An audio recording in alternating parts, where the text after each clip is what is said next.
everybody. Thank you for joining us today.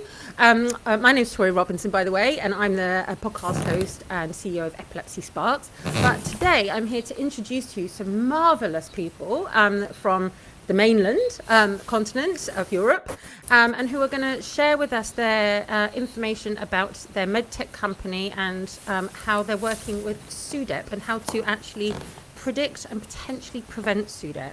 And just quickly in advance, also, we are looking for people who want to be involved in the research to try and make the best product possible. But we will tell you more about that in a moment. So, after you, Miguel, could you tell us about yourself and what you do, please? Yes, of course. I am a biologist. Actually, I'm a marine biologist and I ended up working for the NEUROSENSE Project, which is a project, as you said, about SUDEP and epilepsy. I am the project manager, and I'm working at I3S, which is an institute, a research institute connected to the University of Porto here in Portugal. Wonderful. And for everybody who's not aware, Portugal is in the same time zone as the UK. I never knew Exactly. that. I'm incredibly ignorant. I was like, whoa, that's so cool.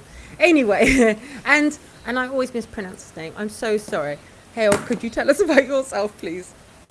Yes, thank you. Hello, everyone, and thank you, Tori, for inviting us to this live with Epilepsy Sparks. So my name is Joao Ferreiral, and I'm the founder of BioStrike, which is a startup medtech company. And BioStrike has joined 6 other institutes in a European project called the NEUROSENSE.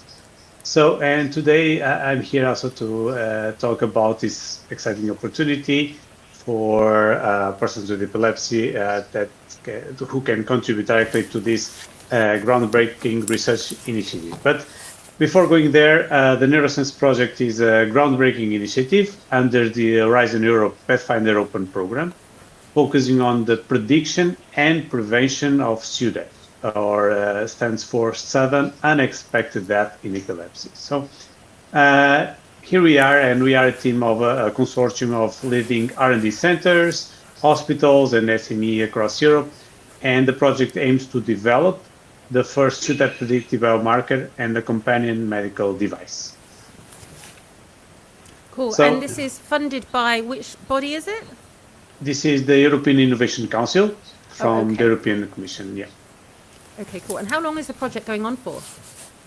So we have started the project in 2021. Actually, the initial idea was created in 2016. But only in 2021 we managed to have the funding from the European Commission. So great timing, long journey, right? now. Brexit and everything, but yes, so a lot. Yes, indeed. But here we are still today. So I know that you've recently done a sort of not roundtable, but worked with some people affected by the rare epilepsy Dravet syndrome, right?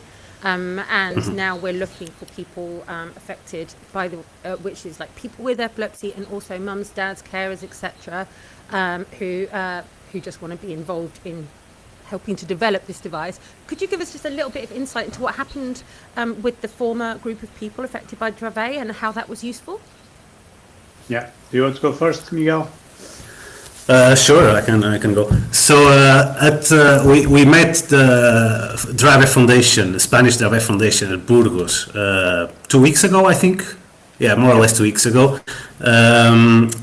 So they had a meeting with families, a small meeting. It wasn't all the members, but the few core members of the organization were present there, and they allowed us very gently to host the first workshop.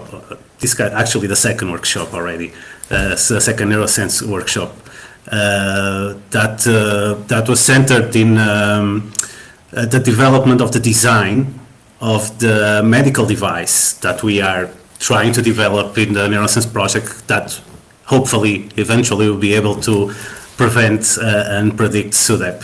And during that workshop, we worked particularly close with the caregivers that time, so the relatives of the people with Dravet, And it was very helpful for us because it helped us really get a sense of the daily needs that the caregivers have, and also the people that have the syndrome, of course. And how can we help us? How can we help them? And what characteristics should be included in the device so that the device can actually be used daily. And so because that it works, not because there's no point in it just working, right? But you've actually got to want to use it.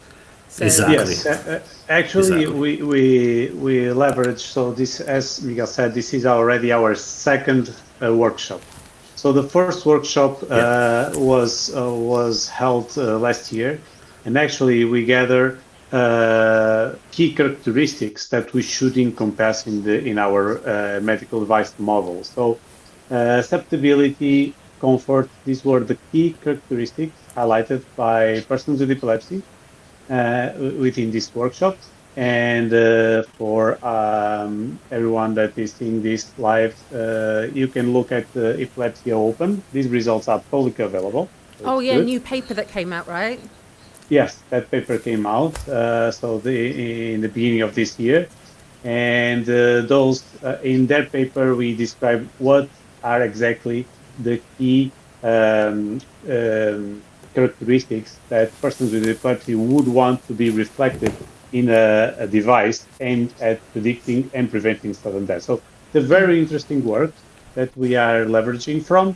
And actually, after that, we not only wrote the scientific paper, but also we have updated the design of the models that we are doing. And those updated models we have shown to parents, and they give us their insights on how we should improve or what was already well achieved in these models. So quite interesting. As Miguel said, this opportunity was kindly provided by Drave Foundation in Spain, and we done that in the National Center of Rare Diseases in Spain. So it was a very exciting weekend that we spent with them. So it sounds like a bit of a challenge then for the next group of people. We've got to make the next one exciting, right? Like, it sounds like there's a lot to live up to. Well, an insight is an insight, you know, and everyone is different. Yeah. No, so in this last one, we focus on talking with caregivers, and the next one we want to talk with persons with epilepsy.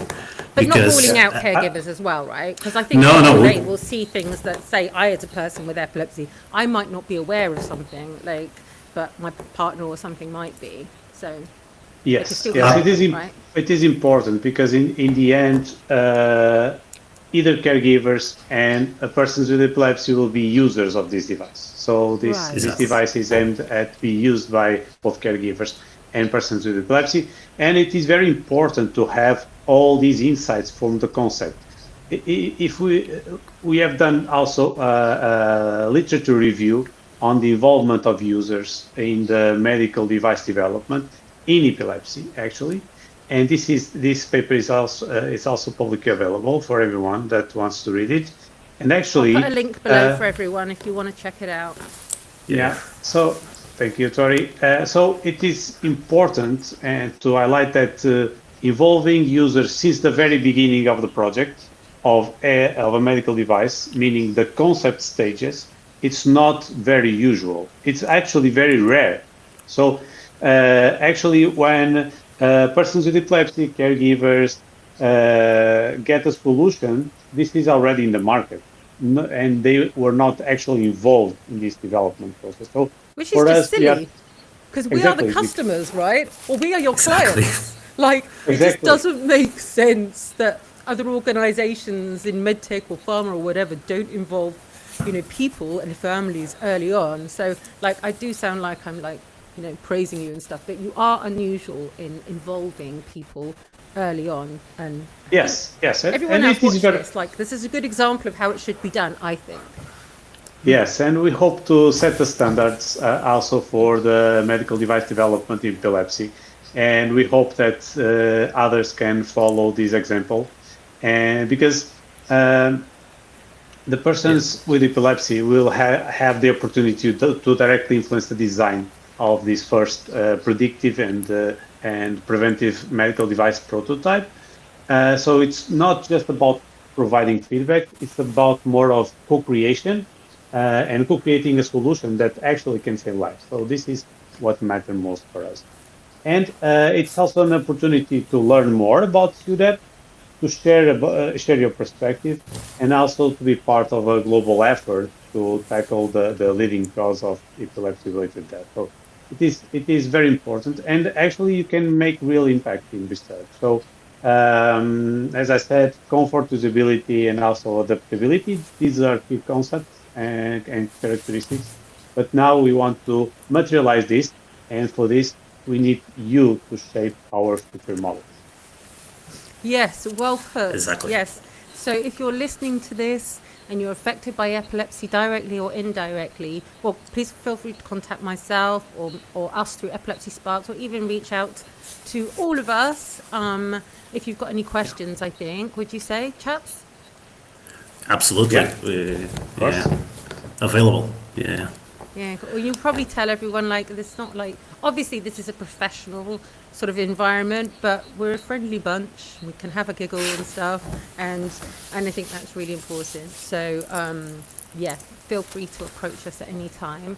And what about, obviously we are talking right now to people affected by epilepsy directly, but just in case we have any clinicians or researchers listening, what should they do if they're interested in this? So I think clinicians and also the other users of the medical device, because the medical device is also targeted at sharing the information with clinicians so that they can redesign and shape the treatments that are needed to prevent sudden death in epilepsy. So these users will be involved in another workshop, but if they want to contact us, and they just reach us out, and we'll be able to have their opinion already ahead of the next workshop. Yeah, maybe we can share the website of the project as well on the description. Oh no, totally. I mean, comments. everybody, by the way, so this project, you can also check it out on epilepsysparks.com. So it's listed there as a study that you can be involved in. There are links to the website, so you can check that out as well. So check, we're all good and nothing's shifty or anything. And it certainly can't be when you're involved with EU funding, because, oh my God, like there's a lot of stuff to go through, right? Yes. So it's all good stuff. And yeah, so I think just maybe something important to end on again is that you guys have been involving people with epilepsy from the very beginning, and and that is rare and really appreciated by people affected, because as I said, we're the clients and it has to be cool to use, otherwise and also I would say for anybody who's thinking about maybe being involved in whatever's going through your head, something that I found through being involved in research is that it enables you to feel like you're being productive. So if you have fears, like fears of SUDEP, this is just me, but it might help you guys as well, is that you'll know that you are actually focusing that fear and energy on something constructive, productive, and that might literally benefit people of the future, rather than just feeling awful all the time. So I think honestly, and I've spoken to other people like myself, and they've literally their quality of life has improved by getting involved in research like this. So I would say, if anybody's struggling in that way, do reach out to us to be involved. Absolutely. Yes, I think it is a perfect opportunity now to also to set the expectations and be 100% transparent. Yes. Because the most innovative technologies face high uncertainty in early phases, like where we are currently. So statistically, many concepts fail before reaching the clinical or commercial application due to scientific, technical, or practical challenges, of course. However, what we are doing different, so we are trying to mitigate this exactly by incorporating user-centered design, continuously stakeholder feedback that enhances the likelihood of a meaningful outcome and a broader impact as well. So it is at the same time we need to be conscious that there are a lot of uncertainties in the development, and the probability of reaching you the solution is low. However, all the results that we'll gather in the workshop will be valuable because this will be publicly available. So even if the scientific background of our project do not move forward, all this experience will be shared publicly and will be available for others to take over and to develop their own solutions. Yes, incorporate into other You a gold projects. star. That was amazing.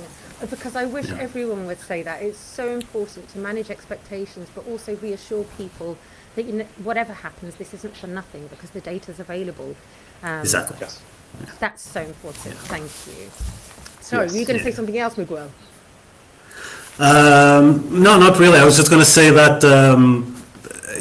the reason why we involve people from the beginning is precisely because even if we are very successful on the scientific and technical parts, what good is it to create a device that is technically perfect, but the end users can't or won't use them, because we didn't involve them from the beginning?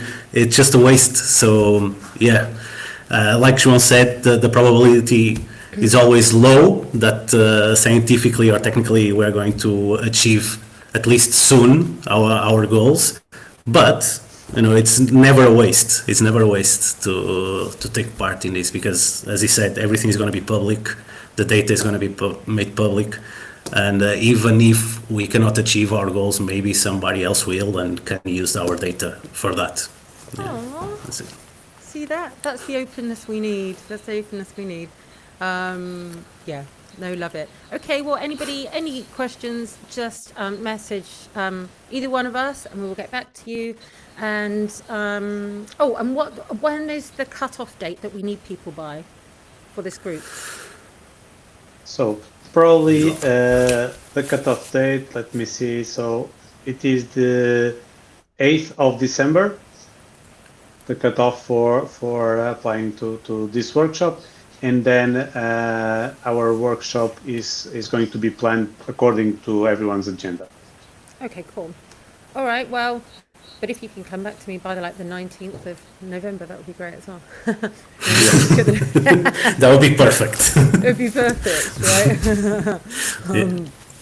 All right, thank you, everyone. So again, check out our website, epilepsysparks.com, where you can find details about this research. But also, guys, what's your website URL? So www.neurosense-project.eu. Yes. Okay, brilliant. And you can find us, I guess me specifically, on Facebook, LinkedIn, Instagram, even now. What's our new one now? I always forget the name. Blue Sky, the old Twitter, everything. So just reach out, and if we can help you, we shall, in getting involved. Thanks a lot, guys. Thank you very much, Tori. Take care. Thank you, everyone. See you next time. Next time. Oh, he went. He wasn't supposed to go. Oh. I wasn't sure as well, but okay.